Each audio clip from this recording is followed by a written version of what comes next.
pasado, el Banco Central de Cuba ha autorizado a partir de una resolución la creación de un nuevo banco, un banco corporativo, que es un banco que se llama Nova Bank. Ha sido una noticia que ha sido bien recibida por muchísima gente que está muy vinculada al mundo del emprendimiento en Cuba, como Oniel Díaz, que es el director, presidente, no sabría cómo nombrarle, de una MIPYME que se llama Auge y que se dedica a la asesoría de la promoción de negocios en Cuba. Y Oniel fue una de las primeras personas que ofreció esta noticia de la creación de este nuevo banco, el Nova Bank, como una noticia sumamente relevante para la actividad empresarial cubana, porque según Oniel, era la primera vez que Cuba autorizaba a un banco extranjero a ofrecer servicios financieros al sector privado cubano.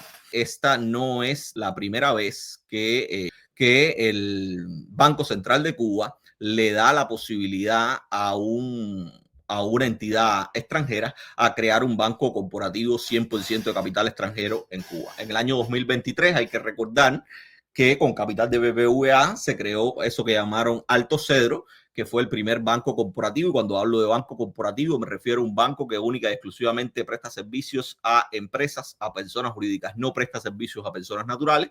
Y estamos hablando de que no era una agencia de representación, que no era una sucursal de otro banco, era la creación de un nuevo banco en Cuba con capital 100% extranjero. Y ese fue Alto Cedro en el año 2023. Y muchos han dicho que Alto Cedro tenía una licencia mucho más limitada que la que le acaban de dar a Nova Bank. Pero lo cierto es que si usted analiza las licencias de uno y otro, si usted analiza lo que dice la Gaceta que podían hacer uno y otro banco, más allá de la gestión de tarjetas propias y de pagos electrónicos, las licencias eran prácticamente idénticas. Y digo que eran prácticamente idénticas porque ciertamente tienen una diferencia como en 3 acciones posibles que podían hacer uno y otro, pero traigo esto a colación para decir que Alto Cedro no representó absolutamente ningún salto cualitativo o ninguna transformación ideal para el sector privado. Pero más allá de eso, les digo todo esto porque hay 2 cosas que a mí me parece que son importantísimas. La primera es que se ha dicho en muchos lugares de la prensa que este es un banco canadiense. Y lo primero que hay que decir es que no se trata de un banco canadiense. Ese banco única y exclusivamente existe en Cuba. Es un banco que se creó acorde a la legislación cubana y que no existe en otro lugar del mundo que no sea Cuba. O sea, en Canadá no hay un banco que se llama Nova Bank y que hizo una sucursal o una franquicia en Cuba.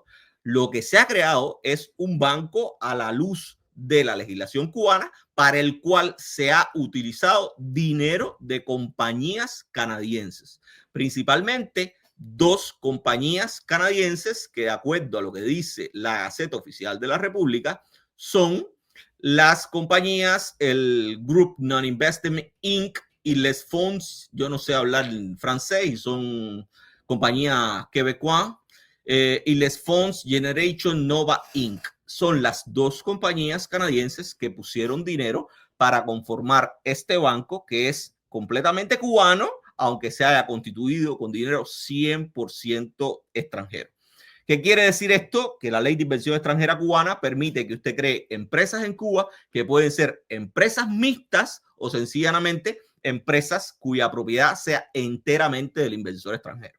Y eso es lo que ha sucedido con este Nova Bank, que hay que decir que lo más interesante es que este banco se constituyó mediante un acuerdo del Consejo de Ministros que nunca fue publicado en la Gaceta y que es del 8 de marzo del 2025. Y en apenas 3 meses, ese banco logró lo que otros no habían logrado, que es no solo recibir la autorización para constituirse como un nuevo banco en Cuba, sino también la licencia para operar como un banco, como una institución de intermediación financiera. Y eso es lo que se le ha permitido hacer esto. Pero a mí me llama poderosamente la atención cómo es que se logra una cosa como esta en apenas 3 meses. Y por supuesto se logra una cosa como esta en apenas 3 meses y sin tener una experiencia bancaria detrás. Y digo que no hay una experiencia bancaria detrás porque las 2 compañías que pusieron dinero para constituir este banco son ciertamente compañías canadienses, pero fueron compañías que se crearon apenas en el año 2022 las dos. Y son compañías que no son compañías que ni tan siquiera se dedican a la actividad financiera, son compañías que de acuerdo al registro de Quebec fueron compañías que se constituyeron como holdings, o sea, como accionistas o administradoras de otras empresas. Y lo que más llama la atención con relación a ambas empresas es que los propietarios de esas empresas, los administradores de esas empresas y los accionistas de esas empresas son otras empresas que pertenecen a la misma gente, que no son otros que la familia Lussier. ¿Quién es la familia Lussier? Y estos son los nombres de los administradores de ambas compañías, Nancy Lussier y Mario Lussier. Mario es el padre y Nancy Lussier es la hija de este señor. La familia Lussier es la familia que administra el grupo Lussier, que es un grupo importante de empresas, sobre todo en Quebec, pero vinculadas al tema de la transportación.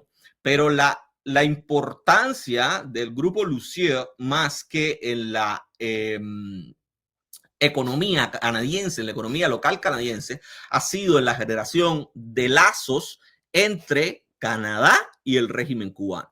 Esta es una nota de prensa en la que el Ministerio de Relaciones Internacionales y la Francofonía de Quebec le otorgaba un reconocimiento al grupo Lussier por haber sido capaz, y leo textualmente, de forjar fuertes vínculos a nivel internacional y ha apoyado a otras empresas de Quebec que están involucradas en el mismo proceso, en el apoyo a Cuba, así como al desarrollo de la presencia de Quebec en Cuba.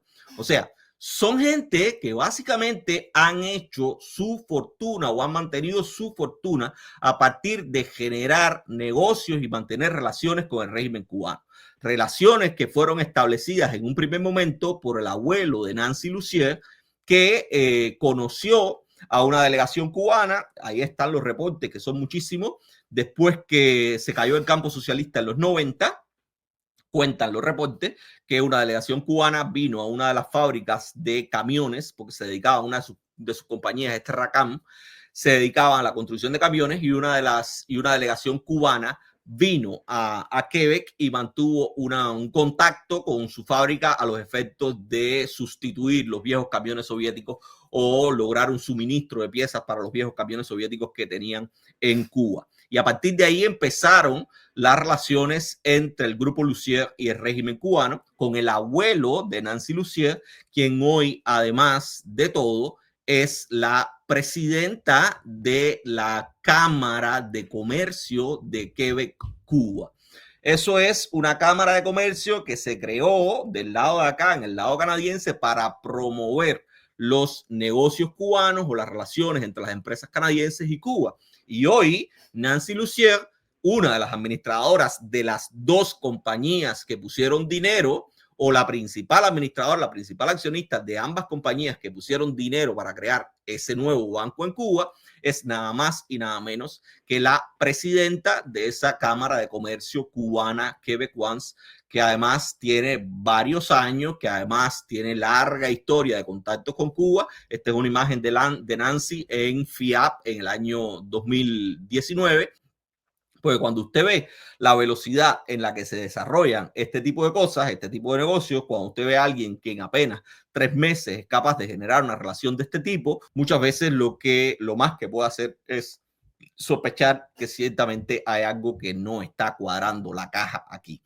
Y digo que no está cuadrando la caja aquí porque no porque no vaya a funcionar el Nova Bank, no porque no vaya a tener una oficina en Cuba, no porque la gente no pueda ir ahí con su MIPYME a abrir una cuenta bancaria. Es el tema de qué real impacto pueda tener una institución como esa en una economía maltrecha como la cubana, en una economía donde el principal problema que tiene hoy es la liquidez con relación a la divisa.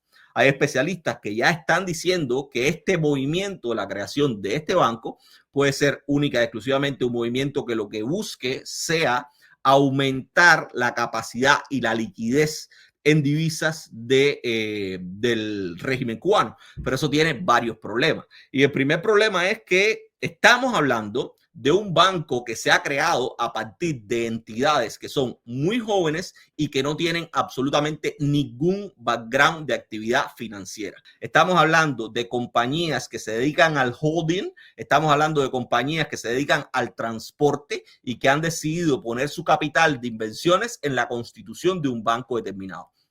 Eso, además del tema de la experiencia en la práctica financiera, tiene otro problema adicional, y es cuál es el monto de ese capital que puede aportar realmente un banco de ese tipo, joven, sin experiencia financiera, para inyectarle a la economía cubana.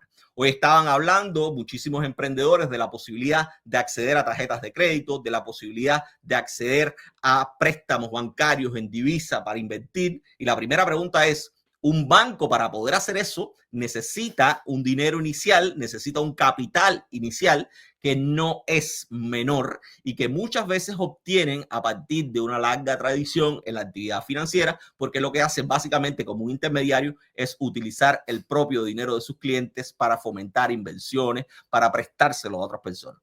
Y a mí me sigue quedando la duda de qué capacidad tendrá un banco como ese, qué capacidad tendrá realmente el grupo Lussier para inyectar una cantidad de dinero de ese tipo. Y por otra parte, me preocupa también el contexto actual de la economía cubana y sobre todo del sector privado cubano, que es una economía, hoy estamos hablando de que las pymes son los primeros clientes y los más importantes clientes de ese segmento, y aquí hay dos problemas, uno que es estructural y otro que es real. El primero, que es estructural, es que cuando a mí me venden al sector privado como el principal beneficiario de una medida como esta, yo le tengo que recordar a la gente que por diseño el sector privado cubano es un sector residual para el régimen cubano.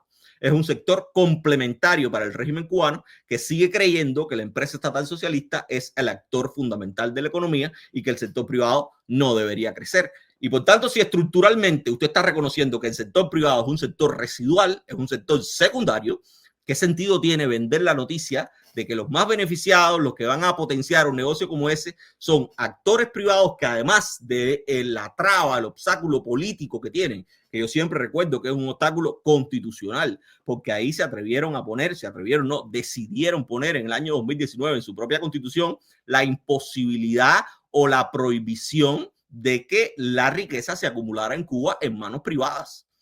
Eso no es solo una directiva política del Partido Comunista.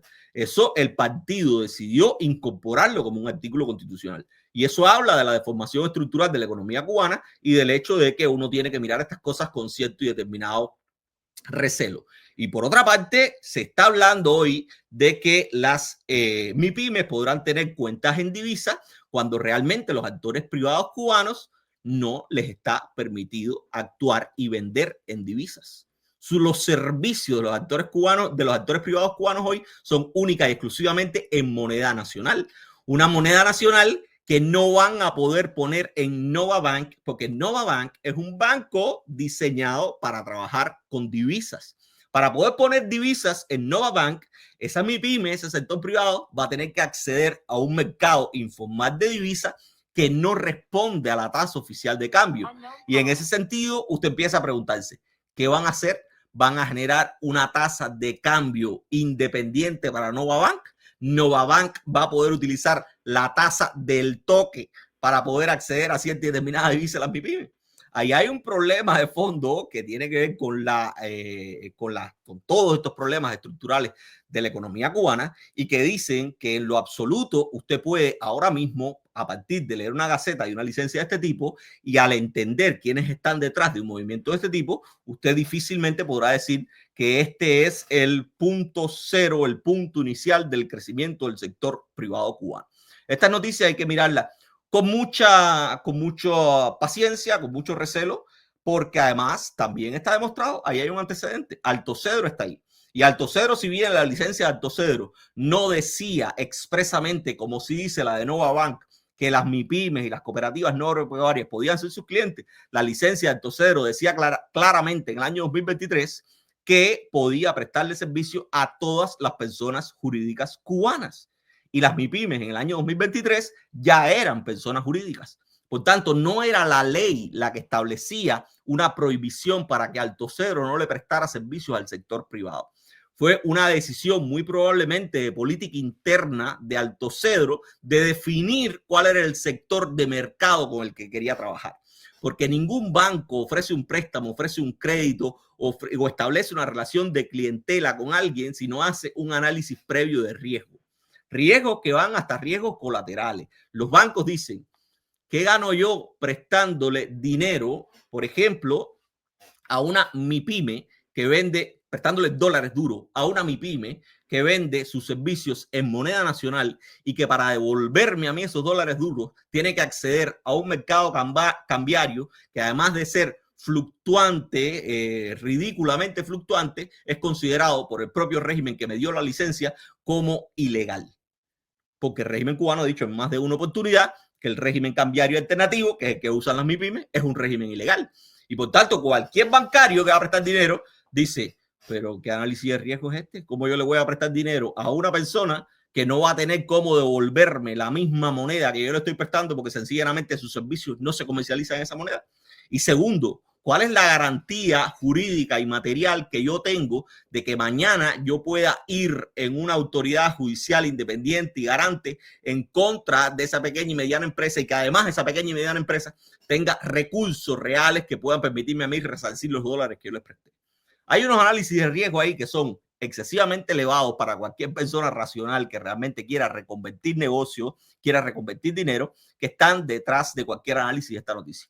Otra cosa es que usted diga, la relación de años de este grupo Lussier con el régimen cubano permitiría la creación o un acuerdo subterráneo de sabrá Dios qué cosa que ciertamente les permita a ellos entender que el riesgo que asumen con una inversión como esta y con impulsar operaciones como esta es un riesgo destacable. Pero eso parte ya no de la lógica propia del análisis que tú puedas hacer desde el momento de la realidad cubana actual.